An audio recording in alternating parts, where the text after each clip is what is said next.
इस प्रकार से वचनों सुन करके लखनलाल जी का जो है तो उत्तेजित हुए हैं और लखनलाल जी मन में यही कहते हैं और साथ में सभा के मध्य में घोषणा भी कर दी कि जिस सभा में राघवेंद्र सरकार विराजमान है उस सभा में यह सब बातें शोभनीय नहीं है, ये सब बातें उचित नहीं है, क्योंकि यदि शक्ति उत्पन्न हुई है तो शक्तिमान भी कहीं ना कहीं उत्पन्न हुआ होगा।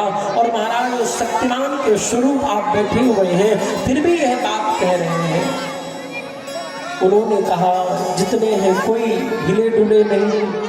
राम जी से किसी ने पूछा कि लखनलाल जी इतना सब कुछ बोले जा रहे हैं और क्या कह रहे हैं लखनलाल जी? बाबा जी कहते हैं रघुवंशन मऊजह को होई तई समाज अस कहई न कोई कई जनक अनुचित बात भेद मान रघुबल बनि जाय रघुवंशन मन न कोई होई तई समाज अस कहई न कोई कई जनक अनुचित बात भेद मान रघुबल बनि जाय भान बोल पंकज भानु कहु स्वभाव न कछु अभिमान जो तुम्हारी अनुशासन बाबा अनुग्रह ब्रह्मांड उठाओ राजय गट जिमिदारों बोल सकऊं मेरो मूल गिरि तोल सब प्रताप महिमा भगवान होगा गुरु बिना अरे नाथ जानी रस आयो हो कौतुक करो बिलो कहूँ तो कमल नाल जिमिदार जड़ा तोलन सत्य समान ले आओ चंद्रक दंड जिमि सब प्रताप बलना कौन करो प्रभु पद सबल करो धर्म अनुमान या बल राम जय जय राम मेरे प्रभु राम जय जय राम मेरे प्रभु राम जय जय राम। और महाराज लखनलाल जी तमतमाते हुए खड़े हो गए और लखनलाल जी कहते हैं कि ये धनुष क्या है? मैं तो पृथ्वी को जो है तो उठा करके गेंद की तरह खेल सकता हूँ और यहाँ तक कि क्योंकि शेषा अवतार है और सर्प अपनी मणि की रक्षा करता है और लखनलाल जी भी यहाँ पर अपने मणि की रक्षा कर रहे हैं। राम जी क्या है? राम रूपी मणि की रक्षा लखनलाल जी कर रहे हैं। और लखनलाल जी ने इस प्रकार से सुंदर जब कहा उन्होंने किसी से ने पूछ लिया राम जी लखनलाल जी इतने हिले जा रहे हैं डुले जा रहे हैं पर आप हिल डुल नहीं रहे हैं। राम जी ने कहा पिताजी ने कहा था जब तक गुरुदेव भगवान विश्वामित्र जब तक कुछ ना कहे तब तक तुम हिलना डुलना मत, कुछ बोलना मत, जो विश्वामित्र कहे वही करना। तो गुरुदेव भगवान का भी आदेश नहीं हुआ है इसलिए मैं अपनी तरफ से कुछ नहीं कहूँगा, कुछ नहीं बोलूँगा जब तक गुरुदेव भगवान का आज्ञा नहीं होगी। महाराज सब हिल डुल रहे हैं पर विश्वामित्र जी और राम जी दो ही ऐसे हैं जो हिल डुल नहीं रहे हैं, क्योंकि अभी विश्वामित्र जी ये जान रहे हैं कि धनुष की अभी आयु शेष है। और जैसे उनको ये पता चला और जैसे उन्होंने ध्यान दिया कि अब धनुष की आयु ज्यादा नहीं है। और एक बात बता दें आपको, वाल्मीकि रामायण में फुलवारी आदि का पुष्पवाटिका आदि का वर्णन नहीं है, इसलिए आज हम भी अभी इसमें प्रवेश नहीं करना चाह रहे, इसमें वर्णन भी नहीं है और चाहे भी नहीं रहे प्रवेश करना, क्योंकि धीरे धीरे सब लोगों का जाना भी हो रहा है। हम भी चाह रहे हैं कि धीरे धीरे विवाह की ओर बढ़ते रहे। अब विशेष जो आनंद होगा वो छोड़ लेंगे। तो इस प्रकार से सुंदर और यहाँ पर वर्णन करते हैं और वर्णन करते हुए सुंदर बिंब महाराज वर्णन करते हैं राघवेंद्र सरकार उसी समय गुरुजी ने जाना और गुरुजी ने देखा कि भैया अब तो समय शुभ आ गया है, समय भी आ गया है। भगवती जानकी जी जो है तो बार बार राघवेंद्र सरकार जब गुरुजी को ये समय समझ में आ गया कि अब जो है तो समय उचित समय है धनुष तोड़ने का, और विश्वामित्र गुरुजी ने सुंदर बिंदु महाराज राम जी को आदेश दिया है उठो राम भंजम भो चापा, और महाराज सुंदर आदेश दिया है भगवन दृष्ट वीर्यो में रामो दर्शताब्दः अत्यद्भुत चिंतन चा अत कीर्तनमया। और महाराज सुंदर उन्होंने आदेश दिया। उसी समय रघुवीर रामचंद्र जी धीरे धीरे उठे हैं और राम जी धीरे धीरे उठने बाद सुंदर दिव्य धनुष के पास में पधारते हैं। और जैसे राघवेंद्र सरकार धनुष के पास में पधारे, उसी समय माँ भगवती जानकी वहां पर खड़ी हैं। और भगवती जानकी जो है आज जो है तो गणेश जी से सुंदर दिव्य प्रार्थना करती है। गणेश जी से क्यों प्रार्थना कर रही हैं? बोले महाराज गणेश जी से प्रार्थना का मतलब है वो कहना चाह रहे हैं कि हे गणेश जी, इस धनुष को आप हल्के कर दीजिएगा, या इस धनुष को तोड़ने में कोई भेद हो तो हमको बता दीजिएगा। भाई धनुष किसका? शिव जी का है। तो शिव के पुत्र है भगवान गणपति, तो भैया पिता किसी से कोई रहस्य बताए या ना बताए, पर अपने पुत्र को जरूर रहस्य बताता है। इसलिए गणेश जी की वंदना करते हैं, कभी शिव जी की वंदना करते हैं कि भैया मैंने जितने भी सोमवार के व्रत रहे हो, उस सोमवार के व्रत का यही फल मिले हमें, भैया मुझे यही फल मिले, और सोमवार का व्रत का फल मिले कि धनुष टूट जाए राम जी के हाथ से। सभी देवताओं को मनाती हैं, और सभी देवताओं को किसी ने पूछा जानकी जी को क्या एक देवता के ऊपर भरोसा नहीं है? तो जानकी जी कहना चाहती हैं धनुष इतना भारी है और राम जी इतने सुकोमल हैं। राम जी जब पुष्प वाटिका में जाते हैं तो महाराज ये पुष्प, एक पुष्प को चुगना है, एक पुष्प को तोड़ना है, तो भी राम जी के पसीने आ रहे हैं। तो जानकी जी सोच रही हैं कितना ये भारी धनुष है, कठोर धनुष है, मेरे राघव इसको कैसे उठाएंगे? जिनको एक फूल तोड़ने में पसीना आ जाए वो धनुष को कैसे उठाएंगे? इसलिए वो कहती हैं कि हे धनुष तुम हल्के हो जाओ। तो धनुष कहता 1 कुंटल का हो जाऊं? जानकी जी ने कहा मैं नहीं जानती। बोले फिर कहा और हल्के हो जाओ। धनुष कहता है 50 किलो का हो जाऊं? बोले मुझे नहीं पता कि 50 किलो भी उठा पाएंगे। भाई जब फूल को तोड़ने में जिसके पसीने आ रहे हैं, क्या वो उठा पाएगा? बोले धनुष ने कहा अच्छा 20 किलो का हो जाऊं? उसने कहा, जानकी जी ने कहा नहीं मुझे नहीं पता, और कम हो जाओ। उन्होंने कहा अच्छा 10 किलो का हो जाऊं? बोले नहीं और कम हो जाओ, मुझे नहीं पता, और कम हो जाओ। धनुष ने कहा कहो तो 50 ग्राम का हो जाओ। जानकी जी ने कहा ये 50 ग्राम भी उठा पाएंगे मुझे नहीं पता है, विश्वास ही नहीं होता है, क्योंकि फूल तोड़ने में भी इनको पसीने आ रहे हैं, क्योंकि पुष्पाटिका में भी मिलन हुआ है। और महाराज पुनः धनुष पूछता है अब बताओ जानकी जी मैं कितना हल्का हो जाऊं? उन्होंने जानकी जी ने कहा मैं बस इतना जानती हूँ हे धनुष, तुम इतने हल्के हो जाओ कि मेरे राघवेंद्र सरकार जब तुम पे प्रत्यंचा चढ़ाए, राघव मेरे तुम पे प्रत्यंचा चढ़ाए, तो तुम आसानी से सहज से उनको पता ही नहीं चले कि कब प्रत्यंचा गई।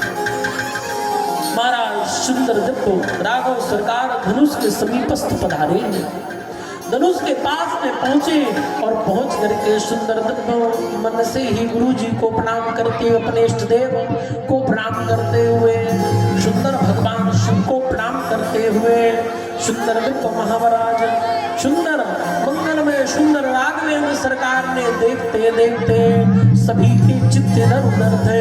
महाराज देखते देखते राघवेंद्र सरकार ने धनुष को उठा लिया, और जैसे ही धनुष को उठाया देखते देखते महाराज सुंदर जैसे धनुष को उठाया, महाराज यहाँ पे लिखा है कि जैसे धनुष को उठाया महाराज चारों तरफ भूकंप आ गया, महाराज सबकी कुर्सियां इधर उधर हिलने लग गई, महाराज सब हिलडुल गए, और महाराज देखते देखते राम जी ने धनुष पे प्रत्यंचा चढ़ा दी। राघवेंद्र सरकार की। और जैसे ही प्रत्यंचा चढ़ाई वैसे धनुष टूट करके नीचे चरणों में गिर गया महाराज सामने, अर्पण कर दिया अपने आप को। पर यह लीला बाकी तो सब उलट पलट ही गए थे महाराज, कुर्सी सबकी पलट गई थी, केवल विश्वामित्र जी, लखनलाल जी, जनक जी, सदानंद जी ऐसे कुछ थे जो बचे हुए थे, बाकी तो कुर्सियां ही हिल गई, किसी ने देख ही नहीं पाया कि राम जी ने कब धनुष पे प्रत्यंचा चढ़ा दी महाराज।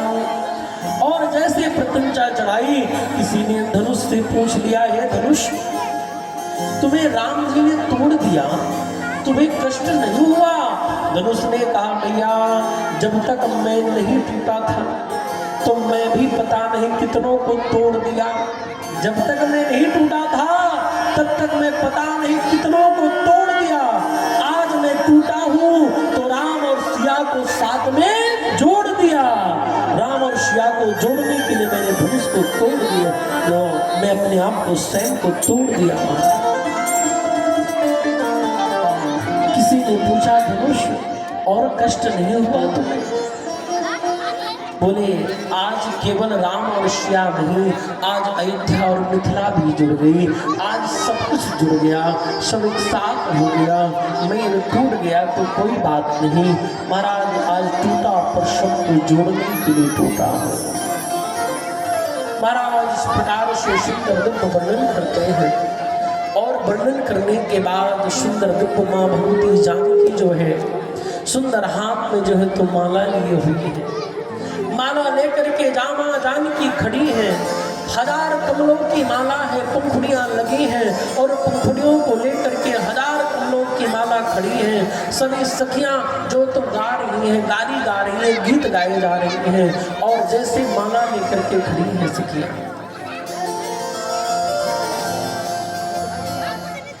बोले राघवेंद्र सरकार की जय हो। जानकी जी कैसे खड़ी है, किस प्रकार से सुंदर माला लेकर के हम सब लोग भजन के माध्यम से सुंदर जो है तो श्रवण करेंगे।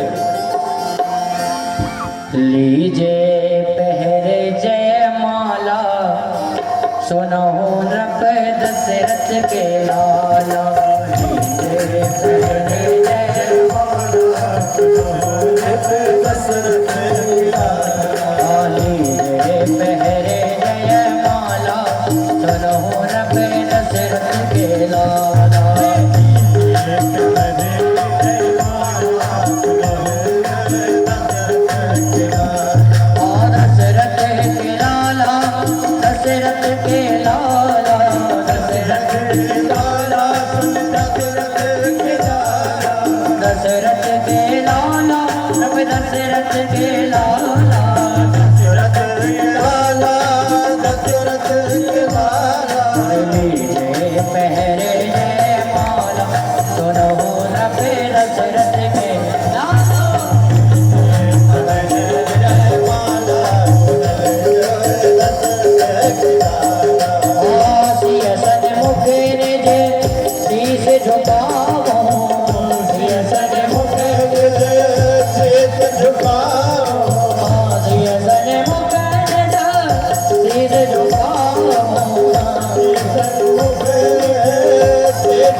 सुनो जब दशरथ के लाला।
सोना हो जैसे दशरथ के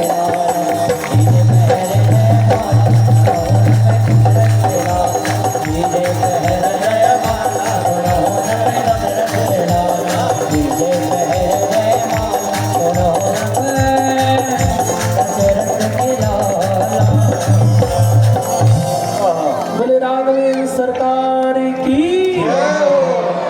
और जैसे ही माँ जानकी जो है सुंदर 1000 कमलों की माला लेकर के खड़ी है।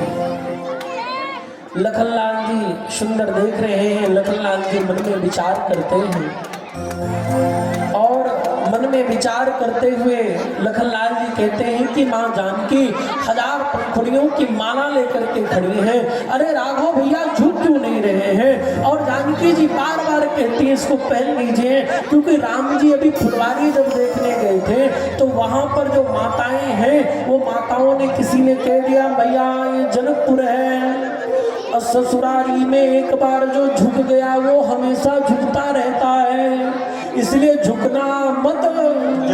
अब राम जी जो है तो झुकते नहीं हैं। जानकी जी बार बार प्रार्थना करती है कि झुक जाइए झुक जाइए झुक जाइए। तो राम जी कहते हैं कि मैं तो जीता हूँ भाई, धनुष तोड़ करके इतने राजाओं जो धनुष नहीं तोड़ पाए, मैं तो धनुष तोड़ करके मैं तो जीता हूँ। तो मैं जीता हूँ तो मैं हार क्यों पहनूं? भाई कोई व्यक्ति जीत जाता है तो क्या पहनाया जाता है? पुष्पमाला को क्या कहते हैं? हार ही तो कहते हैं। तो राम जी कहते हैं मैं तो जीता हूँ, मैं हार नहीं पहनूंगा। तो जानकी जी कहती है, सखियां कहती है, हे राघव ललन, हे राघव जी, यहाँ पर मिथिला में जो भी जीतता है या जो भी जीतता है उसको हार ही पहनना पड़ता है, इसलिए आपको हार पहनना चाहिए। अब राम जी जैसे इधर उधर मुड़ते हैं, राम जी जैसे मुड़ते वैसे सखियां वैसे ही भजन बना बना के गाना गाती रहती हैं। और जैसे राम जी जो है तो अभी जयमाला नहीं पड़ा था और सखियां जो है तो गीत में गा दी कि राघव ललन नीचे झुक गए और जानकी जी ने माला डाल दी। अब राघव ललन राम जी सोचने लग गए। राम जी ने सोचा कि माला तो अभी पड़ी नहीं, देखूं जरा। और जैसे ही नीचे सर करके नीचे सरकिए और जैसे देखने लगे नीचे सर करके झुके, वैसे ही जानकी जी ने राघव ललन के राघव जी के राघवेंद्र सरकार के गले में सुंदर दिव्य माला पहना दी है। राघवेंद्र सरकार की, माँ जानकी मैया की। और सुंदर दिव्य माला महाराज जो 1000 पंखुड़ियों की माला थी। आज लखनलाल जी खड़े हो गए, राघवेंद्र सरकार को प्रणाम करते, धन्य हो धन्य हो।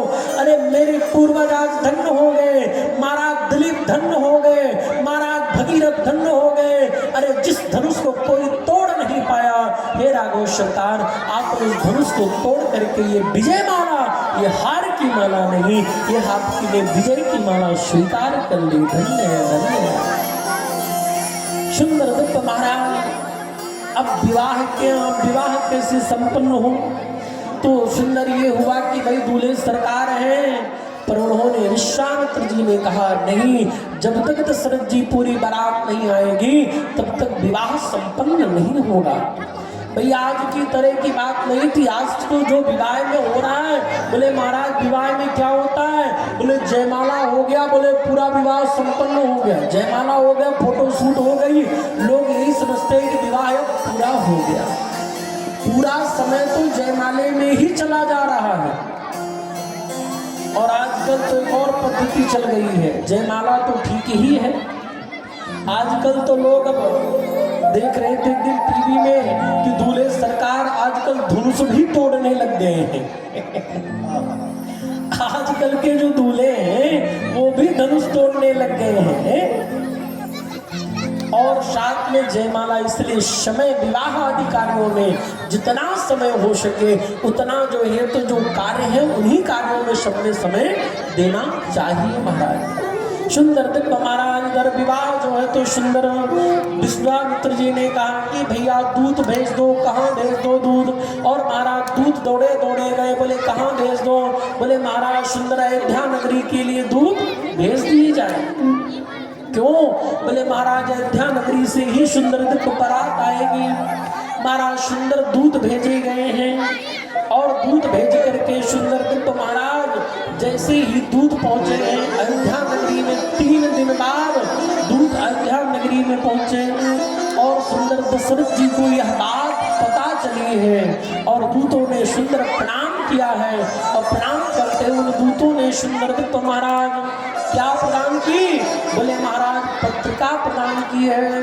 और दूत सुंदर क्या कहते हैं, और सुंदर महाराज एक और 2 पंक्ति का भजन का आनंद लेते हुए हम सब लोग सुंदर राघव सरकार के बारात में सम्मिलित होंगे और पाती लेके आने वाले। और सुंदर दिव्य महाराज दूत जो है तो पधारते हैं और दूत जो है तो सुंदर दशरथ जी को पत्रिका देते हैं और कहते हैं कि ये पत्रिका है, इसको आप स्वीकार करें।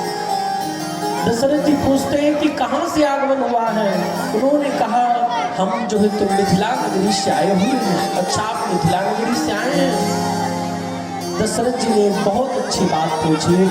दशरथ जी ने पूछा क्या तुमने हमारे राम को देखा है। उन्होंने कहा हाँ, हमने आपके राम को देखा है। उन्होंने कहा कैसे हैं मेरे राम जी, मेरे राघव सरकार कैसे हैं। उन्होंने कहा राघव सरकार, जब से राघव जी को हमने देख लिया है तब से अब कुछ देखना शेष नहीं रह गया, तब से अब कुछ देखा नहीं जा रहा है। भरत जी ने पत्रिका देखी है और भरत जी ने पत्रिका देख करके मंगलमय सुंदर दिव्य महाराज बारात की सुंदर दिव्य तैयारी करते हैं कि सुंदर उस चिट्ठी में सब कुछ लिखा हुआ था कि धनुष हुआ है और राघव सरकार ने धनुष को तोड़ दिया है। और उस धनुष के पीछे उसमें वर्णन था कि जो भी धनुष को तोड़ेगा वही सीता के साथ में विवाह होगा उसका। और ऐसा मंगलमय सुंदर दिव्य और भरत जी महाराज सुंदर दिव्य महाराज विवाह की तैयारी करते हैं और विवाह की तैयारी करते हैं और विवाह की तैयारी करते हुए सुंदर दिव्य महाराज रथ सजाए जाते हैं।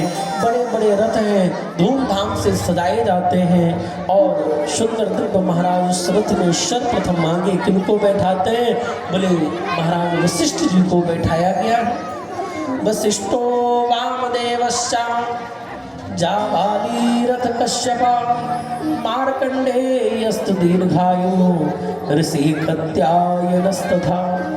और महाराज वशिष्ठ जी महाराज वामदेव जाबाली कश्यप आदि को सुंदर दिव्य रथ में बैठाया गया है। सुंदर अयोध्या से सुंदर बारात चली है। बारात महाराज कोई साधारण नहीं है, महाराज चक्रवर्ती सम्राट दशरथ की बारात है। और इनके यहाँ से बारात कहाँ चली है, बारात जो है तो सुंदर मिथिला को चली है बारात। और राम जी की ऐसी बारात कोई साधारण बारात नहीं है महाराज। इस बारात में तो सब कुछ है पर कौन नहीं है, बोले बाराती तो सब कुछ है पर दूल्हे सरकार नहीं है। तो राम जी की विचित्र बारात है। कैसी चलती बारात, हम लोग भी सब लोग मिलकर के बारात में सम्मिलित होंगे। बोले राघवेंद्र सरकार की। देखी न ऐसी बारात जी, हाँ देखी न ऐसी बारात जी, जैसे रघुवर तुम्हारी।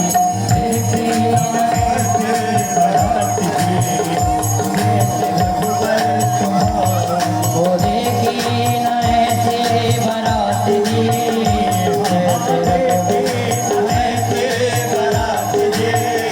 जैसे रघुवर जैसे रघुवर तुम्हारे, जैसे रघुवर तुम्हारे। अरे देखी न ऐसे बारात जी,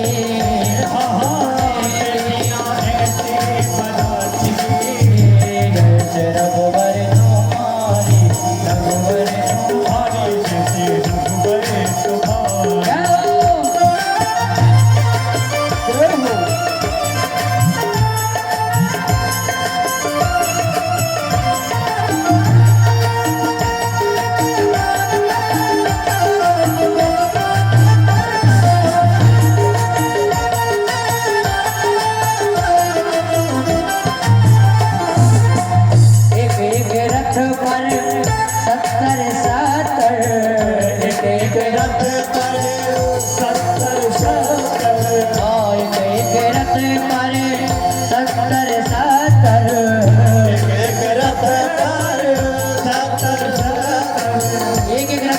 सत्तर लोग आ रहे हैं। एक एक रथ पर 70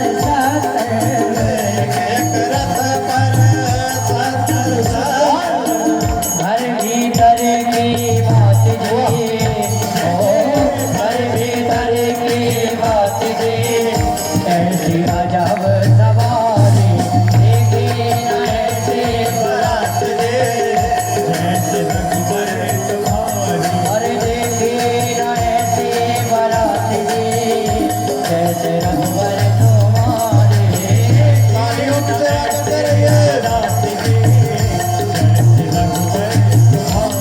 अरे बाहर एक रथ ऊपर 10 रथ, बाहर एक रथ ऊपर 10 रथ, बाहर एक रथ ऊपर 10 रथ, बाहर एक रथ ऊपर 10 रथ। और वंश भगीरथ जाते जी, ओ वंश भगीरथ जाते जी, तूने जान बलिहार।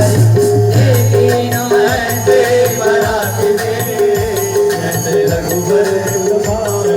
अरे रघुवर तुम्हारे, रघुवर तुम्हारे, रघुवर तुम्हारे, रघुवर तुम्हारे, रघुवर तुम्हारे, रघुवर तुम्हारे, रघुवर तुम्हारे, रघुवर तुम्हारे। देखी न ऐसे बारात जी, जैसे रघुवर तुम्हारे। बारात जी, जैसे रघुवर तुम्हारे।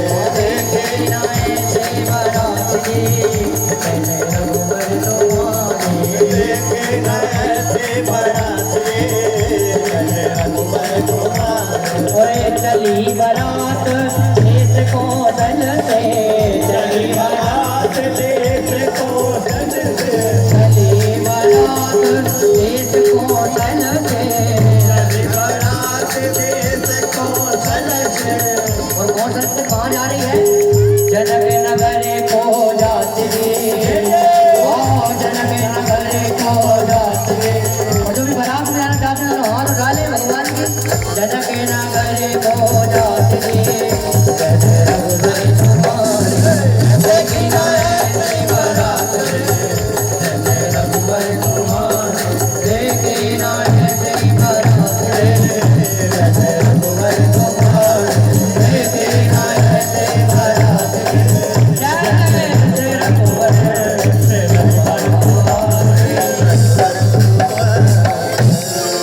बोले राघवेंद्र सरकार की जय। अब महाराज उनकी जो बारात जा रही है, कैसी बारात है? बड़े धूमधाम के साथ राघव सरकार की बारात जा रही है। पर महाराज इस बारात में जब इतनी बड़ी बारात है चक्रवर्ती सम्राट की, जिस नगर से गुजरती है, लोग कह रहे हैं भैया इतने लोग सजे धजे हैं और इतने सुंदर दिख रहे हैं, भैया जब इतनी सुंदर बारात है तो दूल्हा भी सुंदर होगा। तो भैया लोग पूछने लगते हैं, गांव के लोग कहते हैं भैया दूल्हे सरकार कहाँ हैं? अब भैया अभी तक तो खूब सीना चौड़ा कर रहे थे, पर महाराज अब तो दूल्हे सरकार कहाँ हैं? बोले महाराज दूल्हे सरकार तो पहले से ही, अब कौन बताए कि दूल्हे सरकार पहले से ससुरारी में जाके बैठे हुए हैं। अब भैया पहले का नियम था कि दूल्हा कब तक नहीं जाता था? बोले महाराज जब तक सब कुछ बड़े गार्जियन जो पूर्वज रहते, माता पिता जब तक सब संबंध नहीं कर देते तब तक दूल्हे सरकार नहीं जाते।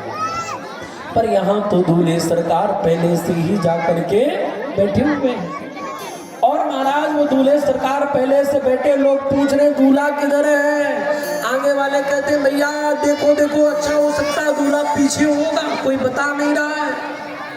पीछे आगे वाले कहते पीछे होगा, पीछे वाले से पूछते भैया दूल्हा कहाँ है? बोले हो सकता है। आगे वालों ने कहा बोलो दूल्हा जो, तो उन्होंने कहा पीछे होगा। पीछे वालों ने कहा हम दूल्हे का ठेका थोड़ी न ले रखे, दूल्हा बीच में होगा। अब महाराज जब ये बात महर्षि वशिष्ठ जी को पता चली, गुरुदेव वशिष्ठ जी को, तो वशिष्ठ जी ने कहा कोई बात नहीं भैया, राम ही भरत की अनुहारी। राम जी और जो भरतलाल जी हैं ये दोनों एक ही जैसे दिखते हैं, इनके स्वरूप को कोई सहज में पहचान नहीं सकता कि कौन भरत है कौन राम है। इसलिए काम करो भरतलाल को ही दूल्हा बना दो महाराज। तो भरतलाल जी को दूल्हा बना करके सामने कर दिया। अब कोई आगे आता पूछने के लिए, कुछ भी पूछने के लिए आता तो महाराज ये पहले बताने रहे दूल्हा सरकार ये रहे, दूल्हा सरकार ये रहे, क्योंकि भी दूल्हा की चर्चा हो रही। तो कोई रुकाता कि भैया क्या है बारात के बारे में जाने की कहाँ से आ रही है, तो पहले कहने लगते हैं अयोध्यावासी दूल्हे सरकार ये रही महाराज।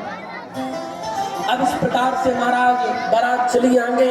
अब जब आगे गांव मिला तो लोगों ने फिर रुकाया, कहा दूल्हे सरकार तो ठीक है, अब आप ये बताओ कि भैया बारात तिथि कोई फिक्स हुई है? बारात कब होना है? शादी विवाह कब होना है? उन्होंने कहा भैया अब तो भैया डेट ही नहीं फिक्स है। पहली ऐसी बारात जा रही राम जी की जहां पर अभी कोई भी तिथि बारात की फिक्स नहीं है। अब तो बारात की तिथि वहीं पर फिक्स होना है। महाराज जितने भी अयोध्यावासी थे उन्होंने कहा सबका ठेका हम थोड़ी ना ले रखे, जाओ पीछे पूछो महाराज। इस तरह से करते करते महाराज बारात पहुंच गई मिथिला में। और जब मिथिला में बारात पहुंच गई तो बारात पहुंचते ही मिथिला में महाराज सुंदर सबने बड़ा स्वागत किया है। माँ जानकी ने रिद्धि सिद्धि को प्रकट करके सुंदर यहाँ पर वर्णन है कि सुंदर खूब स्वागत किया है। महाराज सबसे पहले जो अयोध्यावासी हैं उन अयोध्यावासियों के समक्ष सबसे पहले जन्माष्टमी में क्या लाया गया? दही चूड़ा और चूड़ा दही। दो प्रकार से बिहार में दो चीजें अलग अलग हैं।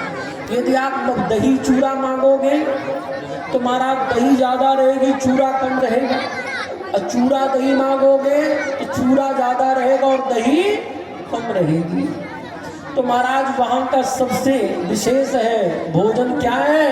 दही चूड़ा महाराज। तो अयोध्यावासियों के समक्ष जब दही चूड़ा लाया गया, कहाड़ों में भर भर के बढ़िया लाया है और दही चूड़ा रखा, तो अयोध्यावासी कहते हैं कि भैया हम चक्रवर्ती सम्राट दशरथ के बाराती हैं और हम यहाँ दही चूड़ा खाने आए हैं, हम दही चूड़ा खाएंगे।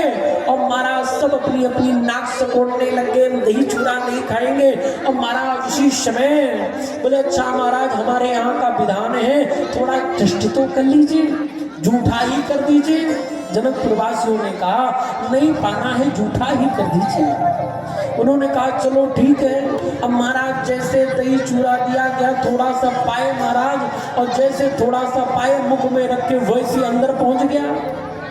अब तो महाराज अयोध्यावासी बोले कि दही चूड़ा लाओ, दही चूड़ा लाओ। अब महाराज जैसे मिल रहा वैसे पाए जा रहे हैं दही चूड़ा। अब दही चूड़ा ही इतना अच्छा लग रहा है महाराज कि अब इतना पा लिए कि एक दूसरे से अब तो मांगने में भी संकोच लग रहा है। पर इच्छा तो है कि दही चूड़ा और पाई जाए। तो महाराज वो एक दूसरे से कहते भैया एक काम करो, पाने की इच्छा तो है पर मंगाया कैसे जाए। तो एक कहता है भैया मैं तुम्हारे लिए मंगवा देता हूँ, तुम मेरे लिए मंगवा देना। ऐसे ही होता है। भाई जब पाने की ज़्यादा इच्छा होती है तो पता चला दाल ज़्यादा रहेगी, तो उन्होंने कहा भैया चलो दाल ज़्यादा रह गई, थोड़ा सा चावल और ला दो। अब चावल थोड़ा सा बचा दिए, बोले अब चावल थोड़ा सा बच गया, दाल और ला दो। उन्होंने कहा इस प्रकार से दही बच गई है तो चूड़ा थोड़ा सा और दे दो। अब कभी चूड़ा बच जा रहा है तो दही हो रहा, बोले इनको दो भैया को दो। फिर उन्होंने कहा हम लेंगे जब ही लेंगे, जब ये लेंगे तभी हम लेंगे। महाराज इस प्रकार से दही चूड़ा पाए जा रहे हैं। जनक जी ने कहा कि और भी 56 भोग ले जाइए। उन्होंने कहा भी महाराज दही चूड़ा ही चल रहा है। तो महाराज अयोध्या के जितने वासी हैं सुंदर दही चूड़ा पा रहे हैं और दही चूड़ा के बाद सुंदर दुख महाराज इस प्रकार से बड़ा आनंद उत्सव मनाया जा रहा है। आगे चल करके महाराज सुंदर जनक जी ने सुंदर महाराज बुलावा भिजवाया है। अब हम कथा तो और भी विस्तार करना चाह रहे हैं, पर आप सबके भाव देख करके हमको लगता है कि विवाह की ओर ही बढ़ते चले सीधे हैं। बोले राघवेंद्र सरकार की जय हो। क्योंकि कथा तो आज वैसे भी विलंब से ही प्रारंभ हुई है, तो आप लोग शांति से बैठे रहे। आधे घंटे का और समय लगेगा। आधे घंटे में हम सब बढ़िया राम जी का विवाह उत्सव मना लेंगे और बाकी जो विस्तार से चर्चा होगी वो कल कर लेंगे, है ना। इसलिए आप लोग शांति से बैठे रहो। बोले राघवेंद्र सरकार की जय हो, दूल्हे सरकार की जय हो। अब महाराज सुंदर जनक जी ने सुंदर बुलावा भेजा है, सुंदर पधारे हैं। अयोध्याधिपते वीरा वेद हो मिथिलाधिपा सत्यम दृष्टुम व्यवसिता सोपध्यायः पुरोहितम। और महाराज इस प्रकार से अयोध्याधिपति दशरथ जी को सुंदर बुलावा भेजा गया और साथ में महाराज जो जनक जी के भाई है कुशध्वज जी, जो साकांश नगरी के जो सुंदर मालिक हैं, राजा हैं, उनको भी बुलाया है। जनक जी ने अपने भाई को भी बुलाया है और इस प्रकार से मंगलमय सुंदर दिव्य दशरथ जी की अगवानी करते हैं। अगवानी करने के बाद सुंदर दिव्य महाराज दूल्हे सरकार तो पहले ही पधारे हुए हैं। अब इनका परछन क्या होना है? परछन का मतलब ये भी होता वर की परीक्षा। कई बार भाई शादी ब्याह उस समय हो गया, सारी चीजें फिक्स हो गई, पर कहीं ऐसा तो नहीं कि अब कहीं गड़बड़ी हो इसलिए दरवाजे में पहले ही परछन हो जा रहा है। यानी देखा जा रहा है कि लड़का कहीं लगड़ा तो नहीं, कहीं काना तो नहीं है। परछन सबका हुआ, शिव जी का भी परछन हुआ, पर राम जी क्या है, राम जी तो पहले से ही पहुंचे हुए हैं, इसलिए सीधे बुलाया गया। सभी कुल गोत्र परंपरा अपने अपने कुल परंपराओं के साथ में बैठे हुए हैं। एक परंपरा के साथ में महर्षि वशिष्ठ जी बोले, वशिष्ठ दशरथ जी के साथ में समस्त अयोध्यावासियों के साथ में विराजमान हैं। दूसरे तरफ महाराज सदानंद जी महाराज सुंदर विराजमान हैं। सुंदर आपस में जो है तो महाराज सुंदर कुल गोत्र परंपरा का दिव्य यहाँ पर चर्चा हुआ है। और महाराज वशिष्ठ जी महाराज ने सुंदर अपने वंश परंपरा का परिचय देते हुए सुंदर उन्होंने कहा कि महाराज दशरथ का जो वंश परंपरा है वो बहुत लंबी है, वो भगवान सूर्य से चली आ रही है। महाराज सूर्य भगवान हुए, सूर्य से कश्यप, विवस्वान के आगे चल के वैवस्वत मनु हुए, इनके वंश परंपरा में छाकू हुए, विकुच्ची अरण्य हुए, अरण्य के आगे पृथु के धुंधमार आदि हुए महाराज ध्रुव संगी के भरत। और इस प्रकार से आगे चल कर के इसी परंपरा में महाराज सगर हुए। तब कुछो महाभागे सुपत्रो सुमहाबल महावीर्यो महासे तेज अचिराता संयनिधीश। और महाराज असमंजस समान हुए। इन्हीं के आगे वंश परंपरा में महाराज भगीरथ दिलीप हुए, काकुस्थ हुए। और इन्हीं के वंश परंपरा में महाराज अमरीश, और अमरीश के आगे वंश परंपरा में महाराज नाभाग, नाभाग के पुत्र अज हुए, और अज के पुत्र महाराज दशरथ, और दशरथ के पुत्र राम, लक्ष्मण, भरत और शत्रुघ्न हुए। महाराज इस प्रकार से वंश परंपरा के बारे में वर्णन करते हैं। इधर की वंश परंपरा के बारे में महाराज श्री सदानंद जी महाराज वर्णन करते हैं। राजा भूत श्लोकेषु विश्रुता स्वेन कर्मणा निमिः परम धर्मात्मा सर्वसत्तावतांबरः। महाराज निमि हुए, महाराज जो निमि हुए, निमि के शरीर का मंथन किया गया। मंथन क्यों किया गया? महाराज निमि के शरीर का एक दूसरे के श्राप के कारण वशिष्ठ जी और निमि का श्राप हुआ, उसकी चर्चा हम कल करेंगे। निमि के वंश परंपरा में महाराज मंथन से निकले मिथि, और मिथि से ही मिथिला नगरी हुई महाराज। और महाराज मिथि हुए, इन्हीं के वंश परंपरा में महाराज उदावसु, नंदवर्धन हुए, कीर्तिरथ हुए, और कीर्तिरथ के महाराज हस्वरोमा हुए, हस्वरोम हुए, और उन्हीं के ज्येष्ठ पुत्र महाराज सीरध्वज, और छोटे जो है तो कुशध्वज। महाराज जनक एक पदवी है, जनक कोई नाम नहीं है। जानकी जी के पिताजी का नाम क्या था? सीरध्वज। सीरध्वज जनक थे महाराज। सुंदर इस प्रकार से सभी के वंश परंपरा का महाराज विस्तार से यहाँ पर वर्णन किया गया है। वर्णन करने के बाद महाराज सुंदर वशिष्ठ जी ने कहा कि भैया इनकी जो पुत्री है, जो अयोनिजा पुत्री जो प्रकट हुई है सीता, सीता जी का जो ब्याह है वो किसके साथ में होगा? राम जी के साथ में होगा। महाराज उनकी छोटी पुत्री है महाराज उर्मिला, उर्मिला का विवाह किसके साथ में होगा? लक्ष्मण जी के साथ में होगा। उसी समय महाराज आपस में सदानंद जी और वशिष्ठ जी ने भी आपस में चर्चा की। बोले महाराज यदि आप कहें, सदानंद जी ने कहा कि हमने देखा है कि दशरथ जी के साथ में दो और आए हुए हैं, दो तो यहाँ पहले से थे और दो और आए हुए हैं। कौन? भरत जी और शत्रुघ्न जी आए हैं। तो बोले उधर भी दो हैं और इधर भी दो बच रही हैं। कौन? इनके छोटे भाई जो कुशध्वज हैं, इनकी पुत्री महाराज, इनकी जो पुत्री है महाराज सुतकीर्ति और मांडवी। बोले ये दोनों बच रही हैं, आप कहें तो इनका भी विवाह फिक्स कर दिया जाए। वशिष्ठ जी ने आपस में चर्चा की और उसी समय उन्होंने घोषणा कर दी। बोले महाराज दो विवाह और संपन्न होंगे। बोले भरत जी के साथ में देवी मांडवी का विवाह होगा, शत्रुघ्न जी के साथ में देवी सुतकीर्ति का विवाह होगा। और इस प्रकार से महाराज उत्तरा फाल्गुनी नक्षत्र में महाराज सुंदर दिव्य, महाराज सुंदर दिव्य आगे चल के विवाह उत्सव मनाया जाएगा।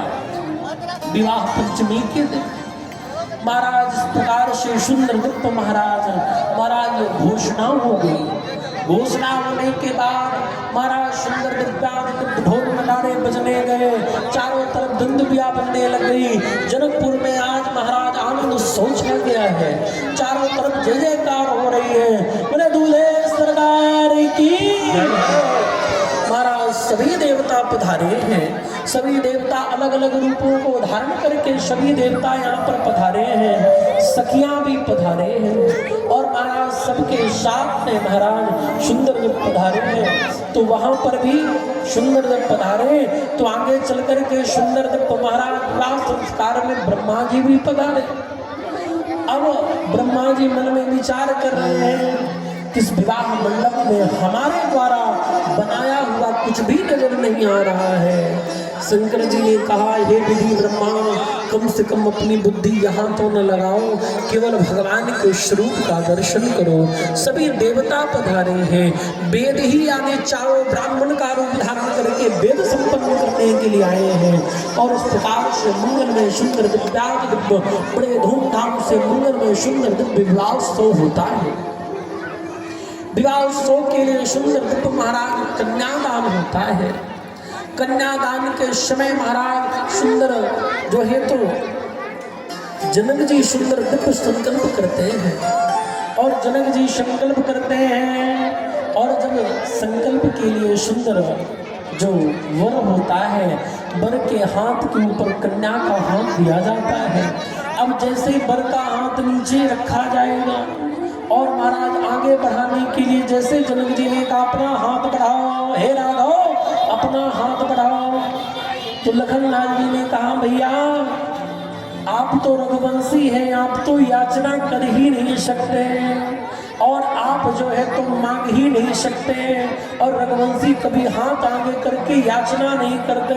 और जैसे राघव सरकार ने अपने दुपट्टे से हाथ को छुपाने का प्रयत्न किया, उसी समय महाराज और हाथ को छुपाने का जैसे प्रयत्न किया है, उसी समय सखियां कहती हैं आपके राघव सरकार कभी मांगे नहीं है, हमें पता है वो मांगे हैं, कहाँ मांगे हैं। सखियां कहने लगी राजा बलि के यहाँ कौन मांगने के लिए गया था, राजा बलि के यहाँ सब कुछ ले लिया राजा बलि का, और यहाँ तक कि राजा बलि को भी उन्होंने नाप लिया, और राजा बलि के यहाँ भिखारी बन के खड़े थे, पता नहीं है। महाराज सखियों ने जब इस प्रकार से किया, राघवेंद्र सरकार बेचारे चुप हो गए। दूल्हे सरकार बोली ये तो सारी पोल पट्टी अभी खोल देंगी। अब भगवान ने तुरंत हाथ आगे बढ़ाया और जनक जी ने सुंदर संकल्प करते हुए यहाँ पर वशिष्ठ जी लिखते, वाल्मीकि मुनि लिखते हैं, और वशिष्ठ जी जनक जी कहते हैं इयं सीता मम सुता। अरे राघव ये वही सीता है जिस सीता के लिए आपने सुंदर आप जनकपुर से यहाँ तक पधारे हैं। इयं सीता मम सुता। अरे राम जी ये वही सीता है जिस सीता के लिए आगे आप चल करके सेतु का भी निर्माण करेंगे। इयं सीता मम सुता। अरे ये वही सीता है जिसके लिए आप बहुत सारे रावण जैसे दुष्ट शत्रुओं का भी आप वध करेंगे। इयं सीता मम सुता। अरे ये वही सीता है जिसके लिए आप जो है तो जंगल में जाकर के ऋषि और मुनियों से आप मिलेंगे। इयं सीता मम सुता सहधर्म चरितवा। और इसको तुम अपनी पत्नी के रूप में स्वीकार करें आप। और इस प्रकार से प्रतीक्षा चैनम भद्रम ते प्राणिम ग्रहणे सुपाणिना। और इनको मैं इस कन्या को आपको वर्ण के लिए सुंदर आपकी वंश कीर्ति के लिए बढ़ाने के लिए मैं इस कन्या को आपको पाणी ग्रहण संस्कार में करता हूँ। जनक जी ने इस प्रकार से सुंदर पाणी ग्रहण सुंदर राघवेंद्र सरकार का कराया है। इस प्रकार से मंगलमय सुंदर दत्त महाराज और जानकी जी के द्वारा महाराज सुंदर मंगलमय आज जनक जी की जो कीर्ति है किसके द्वारा फैली हुई है? सीता जी के। आपसे पूछा जाए कि जनक जी की कौन सी संतान थी तो आप कहोगे उनकी संतान भगवती सीता जी थी। अब आपसे पूछा जाए कि सीता जी के भाई का क्या नाम था तो आपको पता है? आपसे पूछा जाए हिमांचल राज्य की पुत्री कौन थी? पार्वती। अब आपसे पूछा जाए पार्वती की भाई का नाम क्या था तो आपको पता है? नहीं पता। कोई जरूरी नहीं कि वंश की कीर्ति केवल पुत्र के द्वारा हो, वंश की कीर्ति कन्या के द्वारा भी संभव है। एक कन्या के द्वारा भी वंश की कीर्ति हो सकती है और वह दोनों वंश को महाराज बढ़ाती है। कन्या ऐसी होती है। जनक जी यदि जाने जा रहे हैं तो सीता जी के पिता हैं, इसलिए जनक जी की कीर्ति बढ़ रही आज कन्या के द्वारा। इसलिए कन्याएं कम नहीं है, दोनों कुल की वृद्धि करने वाली है। इसलिए कन्याओं की जो है तो सुंदर कन्याओं के द्वारा आज ही अपने वंश की कीर्ति को बढ़ा रहे हैं महाराज। सुंदर दत्त महाराज प्रकार से सुंदर पाणी ग्रहण संस्कार हुआ है। आगे चल करके जो है तो सुंदर सब लोग जयकारा लगा रहे हैं। जो अयोध्यावासी है वो जयकारा लगा रहे हैं। क्या कह रहे हैं? अयोध्यावासी कहते हैं बोलो राजा रामचंद्र की। और जो मिथिलावासी है वो जयकारा क्या लगा रहे हैं? सखियां लगा रहे, कह रहे बोलो जीजा रामचंद्र की। अब आपस में भैया लड़ाई हो गई। सखिया कह रही नहीं जीजा बड़ा है, तो अयोध्यावासी कहते जीजा नहीं राजा बड़ा है। बोले अच्छा राजा बड़ा, कैसे बड़ा देख लो। बोले महाराज राजा शब्द है, राजा शब्द के आगे जो डंडे लगे हैं उनको हटा लिया जाए तो शब्द क्या बनेगा? राजा शब्द से डंडा हट गया तो क्या बनेंगे? रज। और जीजा शब्द से जो पाई और डंडा लगा है इनको हटा लिया जाए तो क्या बनेगा? जज। तो रज मतलब धूली, जज तो हमेशा पावर में रहता है। इसलिए क्या, तो इसलिए सखियां कहती हैं बोलो जीजा रामचंद्र की। और इस प्रकार से सखियां जो है तो सुंदर दूल्हे सरकार पधारे हैं, दूल्हे सरकार पधारे हैं और बड़ा ही आनंद हो रहा है। और सखियां इस प्रकार से सुंदर दिव्य महाराज दूल्हे सरकार को सुंदर दिव्य महाराज गाली भी देती हैं और किस प्रकार से कहते हैं कि भैया यदि नहीं मानेंगे तो क्या होगा? महाराज लोढ़ा से सिकाई इनकर गाल सखियां। यदि बात को नहीं मानेंगे, नहीं समझेंगे तो बोले लोढ़ा को गर्म करके, बिहार की आज भी परंपरा है, लोहा को गर्म करते हैं और लोढ़े को हल्का हल्का गाल में सेकते हैं तो कहते लोढ़ा से सिकाई इनकर गाल सखियां। और महाराज इस प्रकार से सखियां जो हो तो यहाँ पर बहुत आनंद ले रही हैं। और इस प्रकार से सुंदर दिव्य महाराज हम सबके मध्य में भी सुंदर दिव्य धनुष भी रखा हुआ है, तो आगे की लीला होगी। और इस प्रकार से हम लोग सुंदर दोनों की मूर्तियां किस प्रकार से प्यारी की मूर्तियां सोहेले।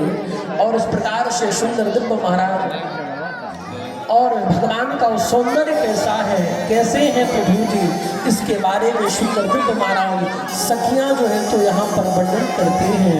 और इस प्रकार से सुंदर बड़े सुंदर शमने सखियों ने बार बार जो है तो भगवान जो लीला कर रहे हैं सुंदर जो है तो उसको वर्णन कर रही हैं। हम सब लोग भी भजन के साथ तो उसका आनंद लेंगे, फिर उसके बाद झांकी के द्वारा भी सुंदर दिव्य सबका आनंद लेंगे। बोले राघवेंद्र सरकार की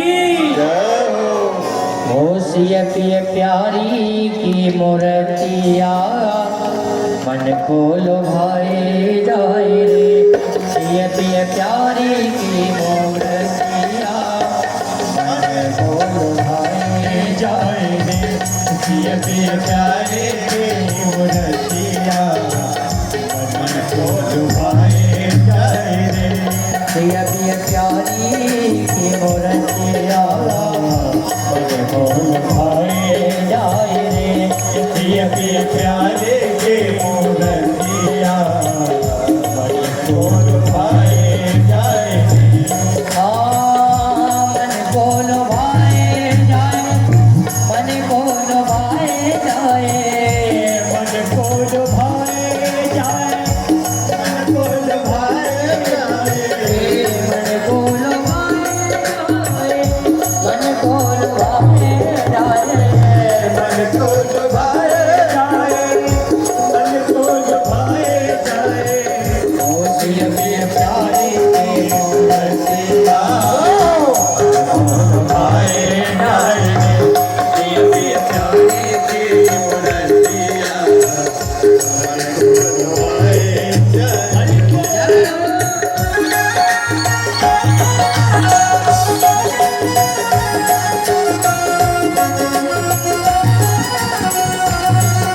जाए।